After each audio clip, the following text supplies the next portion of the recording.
It's time to strap in for another edition of the CarsGuide podcast, the show that takes you beyond the test drive. This is episode 212, New Amarok, better than its Ranger twin? I'm CarsGuide Deputy Editor James, and joining me in looking at the other piece of the Ranger Amarok puzzle, a key contributor Tim, and Hello. Deputy News Editor Justin. Hello. We'll also take a look at the fresh metal we've been driving this week and dive into your feedback. YouTubers, you can jump ahead via the time codes in the notes or click on the chapter markers in the timeline. So let's get deep diving. And we've got our colleague Stephen Otley to thank for this story. He authored this story earlier in the week. We've been dominated almost by Ranger because we now know what the car looks like. There's a lot of detail still to be filled in, but the other half of that twinned model is, of course, the Volkswagen Amarok. And he's dived in and tried to determine what Ford has offered up to Volkswagen and what Volkswagen has contributed to Ford in the Ranger. And it's a really interesting story. Justin, what do you think is the key thing? It's due to arrive here in 2023, but we're going to see it in 2022. Is that right? Yeah, I think mid-2022 for the reveal. But again, obviously, by that stage, the Ranger will be going on sale in Australia, so we'll pretty much know everything about Ranger, and therefore there probably won't be too many surprises with Amarok, aside from styling inside and out. But early 2023 for an Australian launch for Amarok, so it'll have 6 to 9 months behind Ranger to give the core model a bit of a head start. That would have been an interesting negotiation, don't you think? In terms of when they're going on sale. I wonder how on earth Ford kind of noodle its way into getting a 9-month lead on Volkswagen. Yeah. Very interesting. If you look at BT50 and D-Max, obviously being one of the more recent collaborations in that segment, BT50 only trailed D-Max by a matter of 2 or 3 months. So it's pretty short. It wasn't that far behind from an Australian perspective. But for whatever reason, Amarok and Ranger have definitely got a lot more air in between them. Yes. Now, Tim, what do you make of, first of all, what you've seen of the Ranger? Are you a fan or not? And we've already seen renders, of course, of the Amarok. How do you think that's shaping up? They look pretty different. I mean, I think Volkswagen wants to keep very much to its family appearance, and Ford has gone down the American route for its design. Where are you standing on it? Yeah, it's interesting. It's going to be quite the teaser campaign for the Amarok if it's still quite a few months away and we're already seeing these renders. I was lucky enough to see a Ranger in the metal in Melbourne a few weeks ago when they revealed it. I think it looks quite striking and very bold in the images, but in the metal, it was a wild track in that, the orange that they do. It's probably called some other marketing name, but the orange Ranger wild track. It's really striking, but it's still very much a Ranger. I feel like it's an evolution of the current one, but with, as you say, James, those quite bold American, F-150 truck cues that we're also seeing on the Maverick, the little truck. I hate saying they call it DRL C clamps. Correct. To describe them, they are pretty distinctive. Yeah, and I know it hasn't grown enormously, but it does feel like a bigger car.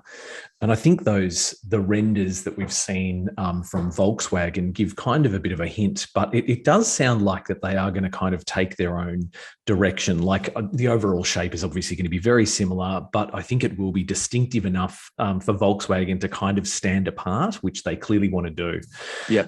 So I think that's going to be really interesting when we finally see the full photos. I've talked a lot from a Volkswagen perspective about wanting to not lose Volkswagen DNA, and this is going to be a new Ute with Volkswagen DNA, although it is going to be 95% Ford DNA. But from the sketches themselves, from an exterior perspective, you've got to remember the first exterior sketch we saw, I think it was back in 2019. So it's already been 18 months since that came out. We've got another 9 months or 6 months to go before we see the real deal. So it's one of the more epic teaser campaigns. But either way, though, those exterior sketches all along have certainly suggested that, you got to get a different front fascia at the very least with Amarok, obviously different wheels, I'd be surprised to see if the doors are any different. Certainly the glass house will obviously be the same. All the hard points will be. But yeah, they might do a similar thing with BT50 and D-Max where they had, different tailgates and obviously different lights as well. So I think from an exterior, certainly front on, the Amarok is certainly, well, the suggestion is it's going to be quite different to look at and probably more of a European, more sophisticated, dare I say, kind of design. But what surprised me this week is we got our first sketch of the interior. Which is interesting to see how much differentiation there is there. Tim and I yesterday were sitting down looking at a side-by-side with the Ranger's interior as well. And again, if this sketch is representative of the production design, it's actually quite a few differences in terms of presentation and stuff like that, repositioning of cup holders in the center console, different vent designs, ever so slightly different. But I suppose the core things that most people will notice if you go side by side is the big touchscreen in the middle, the portrait style from Ranger is obviously carried across to Amarok, as too is the digital instrument cluster as well. And I'd be shocked if Volkswagen ran their own multimedia system on them. It'd most certainly be Ford's Sync 4 powering it. But if you ignore those two things, it's almost completely different. That's part of it, isn't it? I want to say it's T6.2 is the platform. 6.2. So is the electronic architecture, which is enabling new safety gear, but also the Sync 4. And it's interesting that Steve spoke to Ryan Davis, who's the director of Volkswagen's commercial vehicles in Australia. And he absolutely confirmed that. He said, we'll still have a number of unique Volkswagen elements to ensure it has its own appearance. And that was steering wheel, switchgear, seats, all of that inside. So that seems utterly accurate. And it's interesting that you mentioned 2019 as the first time we saw teasers. I think generally designs are frozen about 2 years out, maybe a little more from when they appear. So Volkswagen must have been feeling a degree of confidence at that point that this is what the thing's going to look like. Let's start teasing it from now. Interesting in terms of the relationship, that teaser from, I think it was late 2019, and maybe I'll get corrected because I'm just saying that off the top of my head, but that was the first time we'd seen anything about the T6.2 platform stuff. Ford hadn't teased it or anything like that. Right. So Volkswagen had not one, but two cracks, I think, before Ford ever actually started their teaser campaign or anything like that. So it's kind of interesting that Volkswagen got the jump there, but obviously still going to be a little bit behind in terms of release. Yep. Now, the other thing, of course, in terms of who's contributing what to who, Ford's influence on the Amarok, of course, is under the bonnet, in that Volkswagen has had a lot of success with its V6 turbo diesel, and Ford obviously took notice and said, all right, I think that's where we should be. And now they're actually going to be sharing one. So that's it. It's the power stroke. Ford 3-litre V6 turbo diesel is the one that we're talking about.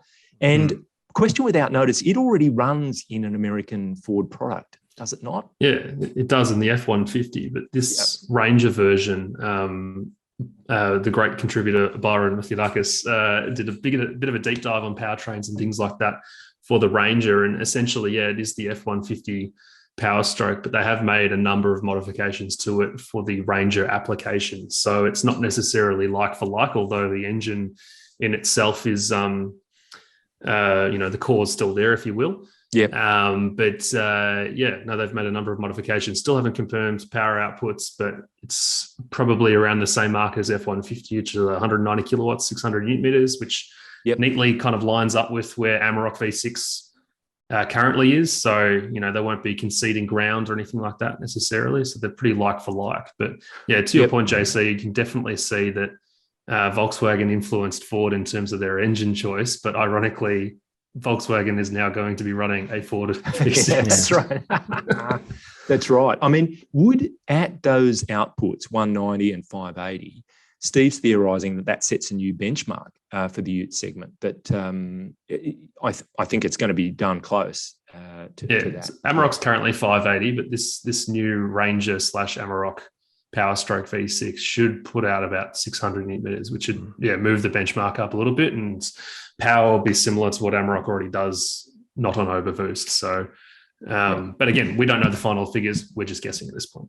Right. It'll be interesting to see how that works out in terms of presumably they'll have exactly the same outputs for both models, but what if one of them is kind of like, oh, actually we wouldn't mind, like maybe Ford, given they've got the jump on timing, they'll be like, oh, we're just going to have a few more kilowatts or a few more Newton meters. Or even when it comes to special editions and things like that, like, are they going to have a bit of a battle there? It's going to be interesting. The other thing I suppose that comes to mind is towing. I mean, there's presumably the chassis, the frame is able to take a certain amount, but put more power through it. Maybe they can up that as well. That'd be an interesting little matchup also. To Tim's point, though, what I'd be interested to see is once the Raptor eventually comes through for Ford, whether or not they go for a slightly different tune of that diesel for the Raptor with a bit more power. And considering we understand that Volkswagen isn't going to get a Raptor equivalent in-house, they might miss out on that more powerful version of that engine potentially. Again, just spitballing, but be interesting to see what Raptor brings to the table. You are prone to spitballing, actually, Justin. It's a nasty habit. I know, particularly when you're in the office. Sorry. It's very off-putting. It's frankly, it's disgusting. I agree with Tim. Now, on the other side of the coin, of course, you've got Volkswagen also contributing a slightly wider body. The aim being to fit a standard pallet in the tray between the wheel arches. That's an Amarok feature that's been key for them, and Ford will pick that up. So they'll have that to share as well. Yeah, I think Volkswagen basically went with a list of requests, basically based on the success of the current Amarok, and said, these are things that our buyers are expecting. So if possible, can they please be part of this project? And to my surprise, it seems Ford listened to a lot of those requests and took them on board, Ranger, which obviously inevitably has made Ranger a better product now. But you can fit a standard pallet in between the wheel arches, which beforehand in that mid-size segment, Amarok was the only ute that could do that. But now Ranger's going to be able to do it too, and new Amarok, of course. But I think that's a big change, definitely. I suppose there's also the Walkinshaw relationship. You're talking about special models and power and outputs and all of that kind of stuff.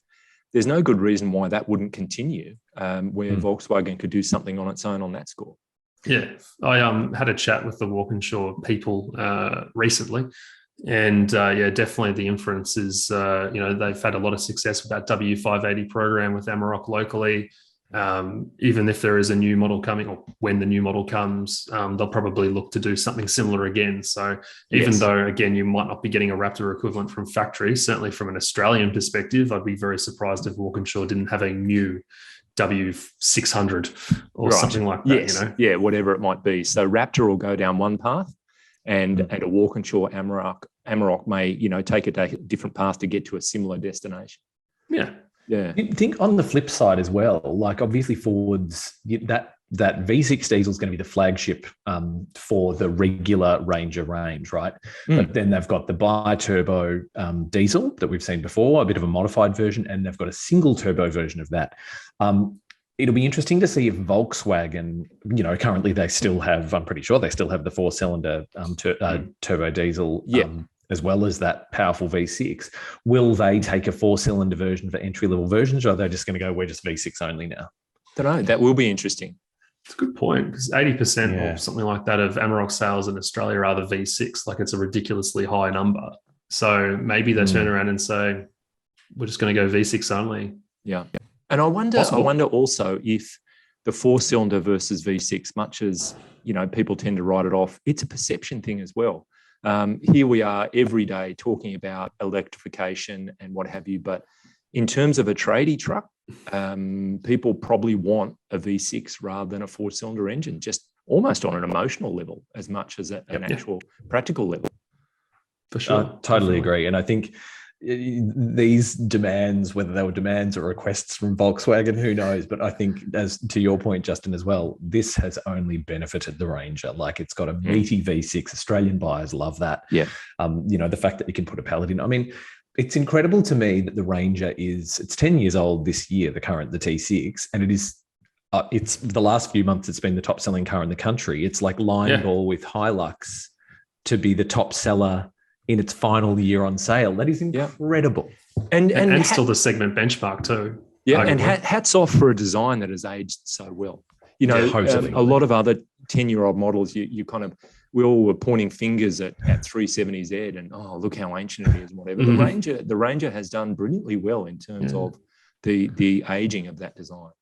Definitely. One other thing I just bring up, it was a good facelift. One other thing I'd bring up in regards to the requests that Volkswagen made, the one that surprised me the most that not seemingly, Ford has actually fulfilled, is the availability of permanent four-wheel drive. Again, Amarok V6 is known for having 4Motion permanent all-wheel drive. And obviously they've, again, gone to Ford and say, hey, we want to have permanent setup. And to my surprise, at least, Ford actually listens. So the V6s have permanent four-wheel drive, and 4 cylinders have part-time, as traditionally has been the case with Ranger. Yes. But it's an interesting move. And that's it, isn't it? They're linked. So you go for that V6 engine and you'll have the four-wheel drive as we understand it. Right. Yeah. It's It's going to be very interesting to see. Now, look, the Ute news doesn't end there, because we also had Richard Berry following on a story that's been just ticking over for several years, launched in no small way by announcements from Kia almost that a Ute for Kia was in the offing. And Richard was not alone in divining that had all gone a bit cool. That we weren't hearing any noise about that anymore. And in typical fashion, he bowled up to Damien Meredith, who is the MD of Kia in Australia, and just said, so what's the story? We haven't heard anything. And more or less, he got, the chances of it becoming reality are just about zero. So after all of this chat and theorising, Mr. Meredith has come around and said, look, it won't happen, but there's some very good reasons. And it was largely to do with the availability of an existing ladder frame chassis that would be capable of competing with the likes of Hilux and Ranger and D-Max, and also inevitably the size of our market and the other smaller ones that would make up the primary audience for a vehicle like this. That was what was coming out of the factory. Damien Meredith was bullish about, yes, we could do 20,000 Kia Utes a year, but in the global context for a manufacturer like Kia, that's a tiny drop in the ocean. So it seems like a business case was put up, all sounding very, very good. Announcements were made, but nothing has happened at this point. Such a fascinating story, because, I think 2019 was when they famously had a press conference where the question of expanding into new segments, maybe looking at a Ute, because Kia was on the rise, still is, came up. And, we got this, we've asked for it, petrol, diesel, single cab, dual cab, ladder frame. It'll be a proper Ute. We'll sell 20,000 a year. They even put a date on it. They said 2022, which is next year. Yeah. And since that point in time, they stopped talking about it. And us pesky journalists, every time we saw Kia, was always like, what's the update on the Ute? You spoke about it a lot last time. Like, how far are we along? And we were, from that point onwards, pretty much met with a no comment. Yep.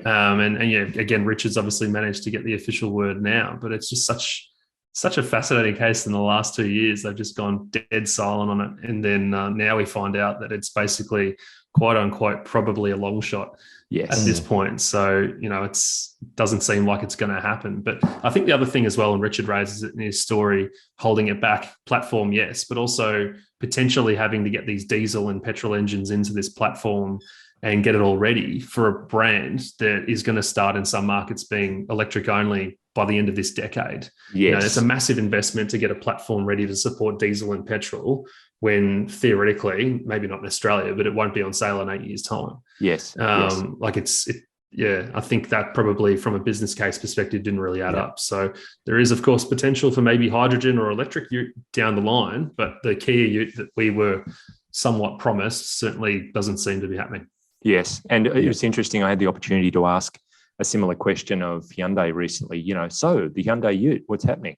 And all I got was, how about those Swans? I didn't think they'd make it to the quarterfinals, or whatever it was. Just an immediate kind of change of subject. Yeah. Basically lip zipped. No one's talking about that on either side of the Hyundai or Kia thing until Richard put it up to Damien Meredith, and there he got the answer. I'd love to know how far it got, because like to your point as well, both of you, it makes complete sense that they almost wouldn't do that for such low volumes when they are moving so fast into electrification. I completely understand the decision, but I would love to know how far it got. If it was like a Jaguar XJ situation where the whole vehicle was developed and they went, let's not. Or whether there's a business case presentation comb bound sitting on a shelf somewhere just with a 0.5 millimeter of dust on it, and that's as far as it got. I reckon there's every chance an email was sent with a list of, hey, this would be great, and it was just left on red, and that was it.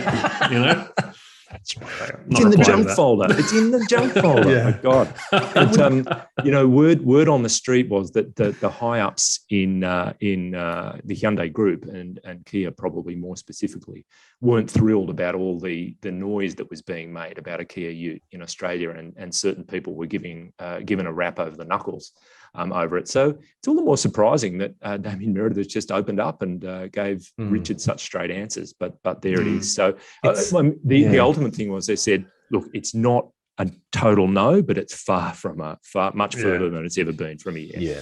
It's interesting because it's like you look at the 4x4 Ute segment. I think it's now the single largest segment in Australia by sales, by some margin. So more than medium SUVs, small passenger cars, blah, blah, blah. How much growth is there, again, considering, obviously Utes are very hot, but again, considering this move to electrification, how much more growth do you think we're going to see in that segment anyway over the next 10 years? Yes, I think we were at 20% of the market is Utes. How much higher is that going to go? That's a great point. Yeah. You think, though, that some people, if there was a Kia or Hyundai Ute in market, if they're brand loyal or even brand agnostic as well, they might go in and say, hey, this is the Kia Ute. I'm going to get 7-year warranty. It's reasonably priced, got plenty of features. Yeah. Maybe I don't want to buy an LDV or a Great Wall. I'm going to buy this instead. So you'd think it'd probably steal sales from a lot of its rivals. Yes. But at the same time, how much potential is in their segment for people to just come in and have their first Ute be a Kia Ute or a Hyundai Ute? I don't know. Those rivals must be pretty happy though, like Ford and Toyota and everyone. Stoked. Yes, it's not happening. Particularly with new Ranger coming out, because again, next year we were meant to have new Ranger and potentially Kia Ute launching, and that would have been fascinating to see how much Kia ate into Ranger's slice. But Ford must be laughing now. True. And soon to be Volkswagen too. It's interesting, just to finish the conversation off, I love the Aussiness of Damien Meredith's response. He says, we put together a plan about 4 years ago and said, look, we believe we can do this many. And Mr. Song, who was Ho Sung Song, a senior global chief executive officer, said, I nearly fell off his chair, which I just reckon is great. 20,000, he fell off his chair. So it made a bit of an impact, but it's seeming like a super, super long shot at this point. All right, that's fantastic. Thanks, guys. Now we will move to our garage, cars residing in it that we've been driving. And Tim, I'd like to start with you because it's fairly close to home in terms of the brands we've just been talking about. Fill us in on what you've been driving, please.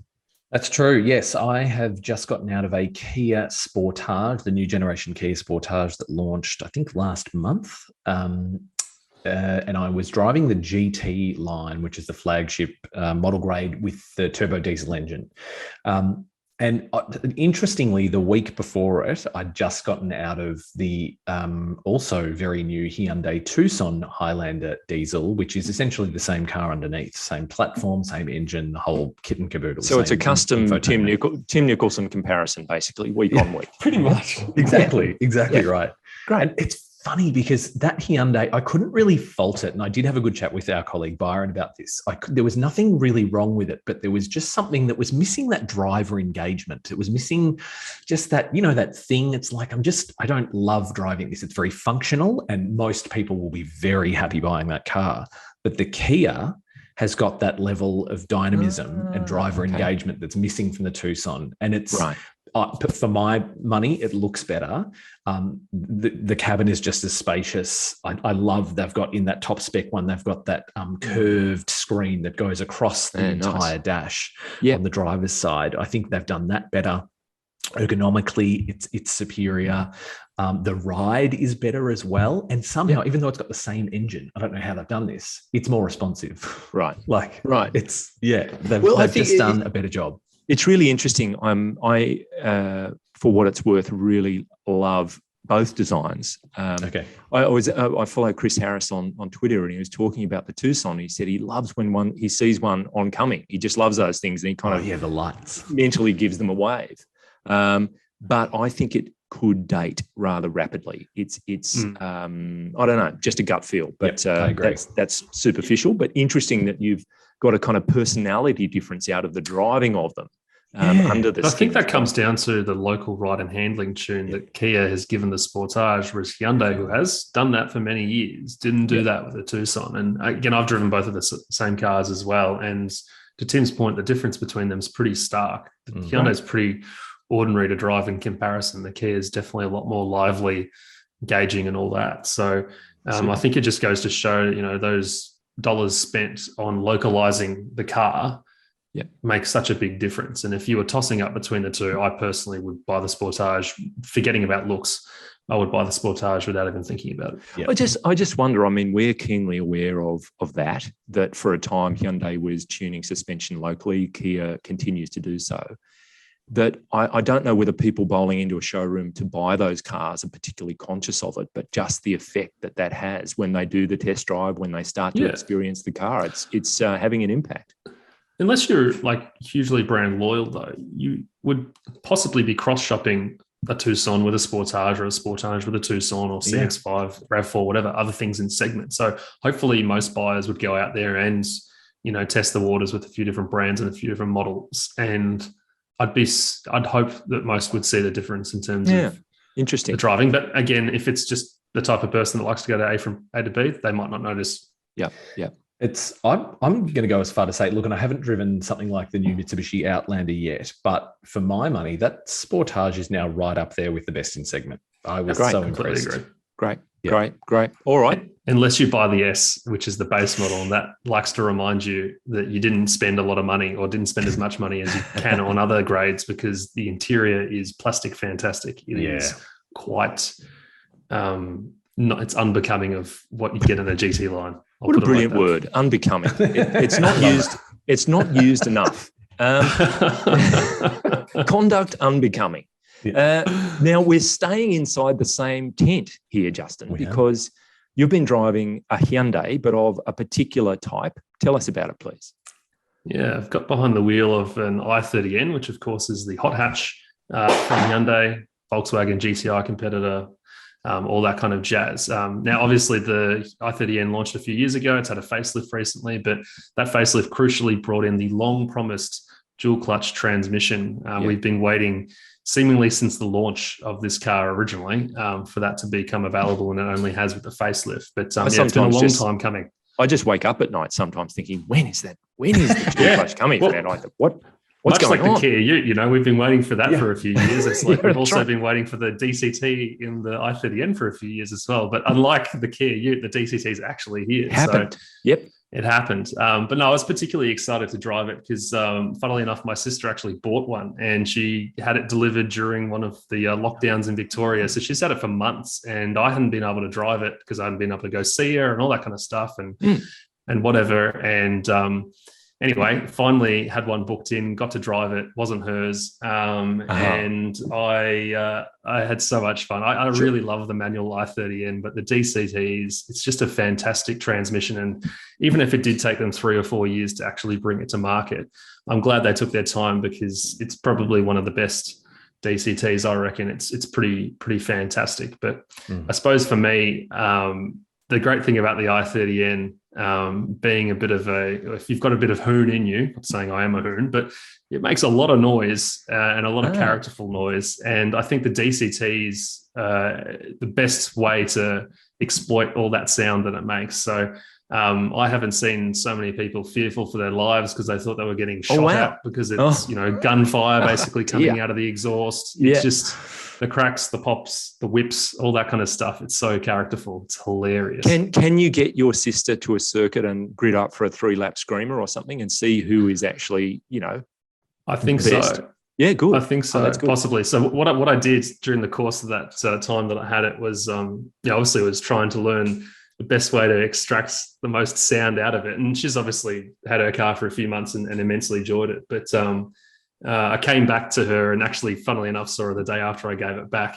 And we went for a drive in her car. So I finally got to drive hers. And then I showed her how to make it louder, lots of sound. And she was absolutely laughing, but also sick at the same time. So she really enjoyed it. Good. But the one thing that I'll say quickly about the DCT that it has, which completely sums up the i30N, is it has this mode called NGS, which is N Grin Shift. Grin, yeah. Yeah, it's basically the equivalent of like Porsche's sport control response that you get in 911s and that. So it's just like a button on the wheel that you press, and it basically gives you full attack for 20 seconds, makes everything as aggressive as possible. So great for overtaking, be it at a standstill or while on the move. But the noise and the theatre and the way it performs during that 20 seconds, like I don't think grin, there couldn't be possibly a better word to describe how you feel. So I think N Grin Shift is a perfect name for that particular button. Yes, I experienced that in the Kona N recently. Yeah. And yes, it's great the way it'll give it a red hot go for 20 seconds and then it kind of needs a breather. I think 40-second breather. Needs 40 seconds to just and then you can have another crack. Yeah, that's right. Hilarious. Fantastic. Now, I'll finish things off. I had the opportunity, the reviews up on the site, to drive the latest iteration. It's the 7th gen version of the 911 GT3. So we're not in the cheap seats here. It's up around 370 grand. The thing is, it's a 4-litre Atmo 6. There just aren't any non-turbocharged engines around, but this one happens to be a high-performance car. It's also available with a 6-speed manual if you want it. I drove the 7-speed dual clutch. Of course, it's rear-wheel drive. It has an electronic limited slip diff. It's not as fast as a 911 turbo, but it's still fast. It's 3.4 seconds 0 to 100. What's half a second between friends? You know, this thing is still ridiculously rapid. And when you're at that money, it's up in the league of an Aston Martin DB11, the V8 one, a Huracan Evo, a McLaren 570S, and of course the Merc AMG GT-R is in its sights. It's 375 kilowatts, but it's up at 8,400 RPM is the peak, and 470 Newton meters, and that's at 6,100 RPM. So you'd think, it's kind of got nothing at the bottom end. Far from it. It's just got heaps of crisp, beautiful power right across the rev range. And by the way, its rev ceiling is 9,000 RPM. It's got, for the first time, a double wishbone front end, and that's basically adapted from the RSR Le Mans car, which is a mid-engine 911 that's been very, very successful, and it makes a spectacular difference to the car. Drove it on a track test at Sydney Motorsport Park, and for people that know that circuit, turn 18 is the last corner onto the start-finish straight, and you're coming from down, and it's a sweeping left-hander. And the camber changes through the corner, and you're waiting to clip the apex before you can open up the steering and head down the straight. And normally it's a waiting game in mid-corner because the camber is so dodgy. This thing, you're on the gas so far before the apex, it's just not funny. It is phenomenal in terms of its dynamics. It blew me away. It also has the PASM, so it's this adaptive dampers. The engine is incredible. The sound that it emits, the induction noise, the exhaust note, it's got a lightweight exhaust. Everything's lightweight. The glass in the car is lightweight. The brakes are incredible. The seats, it's very hard to fault it. It's not very practical because unlike other 911s, it doesn't have the +2 seating. It just has space back there. And if you tick the no-cost Club Sport option box, you get a roll bar. It's sort of like a mini cage in the back there, and you get a 6-point harness for the driver and that kind of stuff. It's a little bit thirsty. They're claiming around 13 litres per 100. There's no AEB because it's such a performance-focused car, and people are going to be putting on the track. There's no AEB in this one. And Porsche only offers a 3-year warranty. I was scratching around to find things that you might put against this car. I think it's probably the best car I've ever driven. The best road car I've ever driven. It is spectacularly good. So there you go. Big call. Yeah. So have you driven the SsangYong Starbuck yet? Oh, I prefer to call it the Rhodius, which of course is its real name. Yeah, but in terms of road cars, I've had the privilege of being able to drive some pretty special exotic sports cars and what have you. But that experience in that 911, I was just having to shake my head and think, how can a car with the engine hung out over behind the rear axle be doing what this car is doing? Really, really special. Could you live with it, JC, or is it a second car? It's very much a second car, I think. The seats, even the standard seats, it's a bit of a clamber in rather than a get in exercise. It's probably, borderline a special occasion type of car. I don't think it's a really livable daily driver. You could do it. It'd be, but you're just driving it in traffic. I think it would be better for a special occasion. Which is funny because I always get surprised. I don't know if it's just my area of how many people I see the daily GT3s and GT3 RSs. Like I saw a guy yesterday, that was his daily. Well, you're insane to be driving an RS as a daily. Because an RS, I'm like the RS version of this, which will inevitably come, will be something to behold. Because this thing, one of the tame racing drivers that was at the event, shepherding you around and helping you do what you do, said this is basically the equivalent of a Porsche Cup car of 5 years ago. The lap time potential and the dynamic ability of this car is like a race car of a race version of 5 years ago. So the RS, God knows what that's going to bring to the table. Can't wait, but pretty special. Wow, exciting! All right, now let's dive into some feedback. And last episode, we had Steve and Mal at Bathurst, just pre that event. So it was the Friday prior to Bathurst. And the first thing I've got to say is sorry about the sound.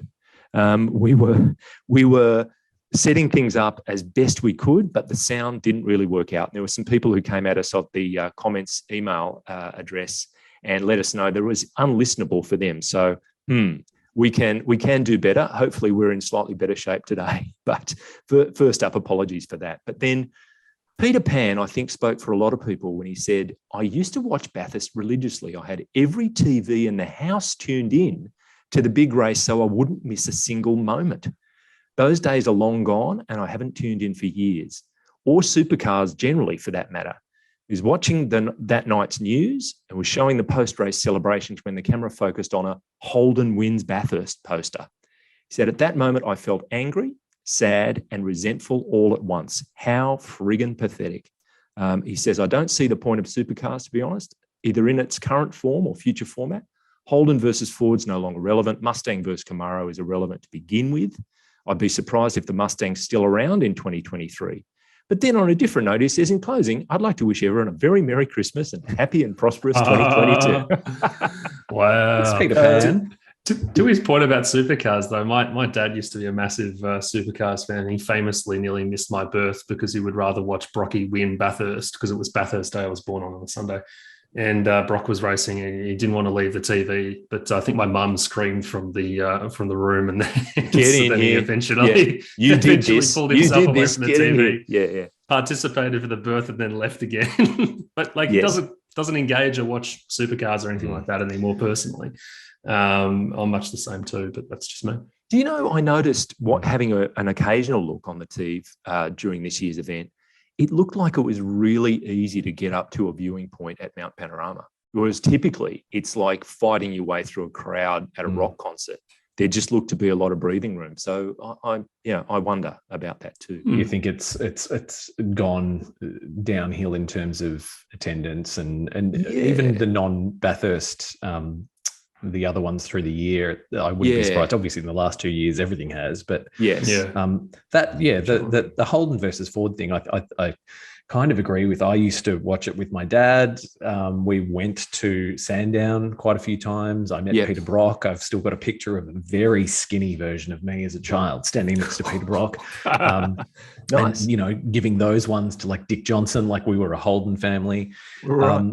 But similarly, I have not watched it in years. And to be quite honest, JC, I didn't even know who won until you said before. There you go. I've certainly lost interest. I think it's, for what it's worth, my opinion is I'm reasonably excited about the Camaro versus Mustang thing. I think there's a certain cachet there.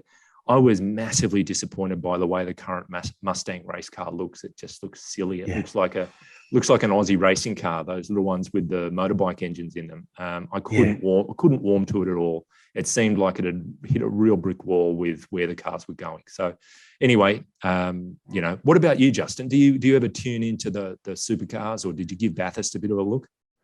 Occasionally from year to year, I might watch the end of Bathurst or something, right at the end, just to see what's happening. But I think, like a lot of people, and this kind of reflected the mainstream coverage of it, Bathurst seemed to be a big thing across all the major publications on Sunday. It was all featured with live blogs and things like that. But any other supercars rounds, you wouldn't even know what's happening unless you were following specialist media, right? So it's crazy. Obviously, Bathurst is the race, and hence why it gets that kind of coverage or whatever. But as a casual viewer, I might tune in, but I'd be more interested personally watching the F1s than Isn't it interesting? It's become a cultural event. I think you're right. It's a bit like the Sydney to Hobart yacht race, this Boxing Day thing where people who have no interest in yachting for 364 days a year.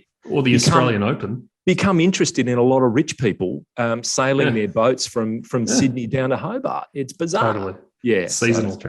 Yeah. The other thing with the racing is I have to wonder how much longer it's got in it, given the push for electrification. Like, are we going to see soon the Mustang Mach-E versus the Chevy Bolt or something? Like, I don't know. Who knows? What's going to happen in 10 years? Formula One is making pretty big investments in synthetic fuel. Porsche, we were talking about them minutes ago. They're making big investments in synthetic fuel. They want to find a way to have internal combustions have a life that's environmentally reconcilable. Because, Porsche, for example, has such an immense back catalogue and car park of 911s that are still on the road. They want to keep those cars circulating. You do have Formula E at the moment, though, but my understanding with that is, again, it's so regulated that everyone's driving the same car, which I think arguably makes it kind of more exciting in the sense that it's not like, I had the quicker car, that's why I won. It's kind of really down to skill. Yeah, put Max in a Formula E car and see who crashes the best, first. Maybe, who crashes first, exactly. So hopefully without beheading the other one. But you know what I mean? I think that's more interesting. But obviously you don't have the theatre because there's no sound, but arguably F1s don't sound as good as they did 20 years ago, obviously. No. All right. Well, that's interesting. But we also had another good comment and an interesting perspective from Fat Man Overlanding. He's still overlanding. He says, we were talking about electric vehicles, so it's a nice connection there. You're so right. Lithium is a finite resource. This and its inability to be recycled is the reason Toyota says it will continue to use nickel metal hydride for their hybrid cars. When he first read Toyota will use those nickel metal hydride for the new Tundra hybrid, which is almost certainly also in the LC300, thought it was a backward step, but read into it further and it just made sense. That's interesting, isn't it? That lithium works well from a technical point of view, but as far as I understand it, mining it is a fairly delicate operation environmentally. And then the recyclability is another aspect of that. The thing with that specific Toyota point, though, is there are hybrid models now that they are releasing or updating with lithium-ion batteries. Camry hybrid being an example, now lithium. I'm not sure about RAV4, but definitely like the Lexus NX from Toyota Group, that's now lithium-ion as well for its hybrid system too. So, a number of models are kind of moving in that direction. Not all of them, mind you, but still, a fair few. But it's a bit of a balancing act. It's something I hadn't thought about in terms of recyclability and all of that stuff. Really interesting point. A lot of OEMs and even miners and stuff are now looking at what can replace some of these rare earth metals because of not just recyclability, but just the general impact on the environment, but also the supply chain. And there was an interesting article I saw last week about cobalt mining in the Democratic Republic of the Congo and how a huge amount of people that are mining them are miners, like children miners, miners who are miners. Yeah, miners and adults. Yeah, exactly. Yeah. So they really need to sharpen their focus globally on that because it's going to get to a point in a few years where, people are buying EVs because they want to be environmentally friendly. But if they find out that some of the metal in that is sourced from something sketchy, that's the irony, isn't it? That's an interesting one that has probably further to run in terms of how that might unfold. Absolutely. And, I visited our Apple Podcasts page and I turned up 3 new reviews. Thank you very much. Chandrajit said, great podcast. best to get knowledge in the car world. Thank you very much. And Sakos, I love listening to this podcast and have done so for ages and is deeply entertaining for any car lovers. And then last but not least, Alex Baby 21. Fun and informative. Awesome podcast for car lovers. Great banter between the team. James is an excellent host and joke teller. Keep up the great work. Always look forward to the next episode, either on YouTube or Apple Podcasts. 5 stars. And I actually think all 3 of those were probably authored by Crafty's mum. I was going to say it's an insider there. I think it's an insider. I think it's someone having a bit of a go at us. But if they are genuine, thank you very much. If it's Crafty's mum, thank you.